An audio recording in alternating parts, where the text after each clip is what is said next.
مصر مهد لكتير من العلماء، لكن من أبرزهم أحمد زويل اللي ساب وراه بصمة كبيرة في مجال العلم.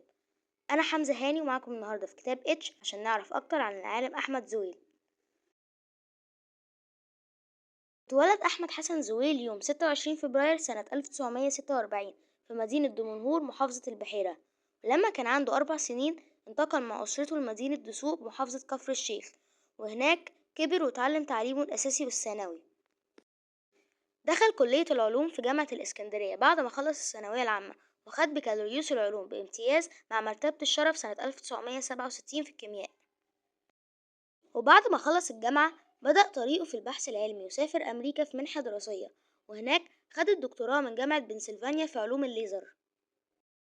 وبعدين اشتغل في معهد كاليفورنيا للتكنولوجيا سنة 1976، وده من أكبر الجامعات العلمية في أمريكا، وهناك وصل لأعلى المناصب وبقى من أهم العلماء هناك.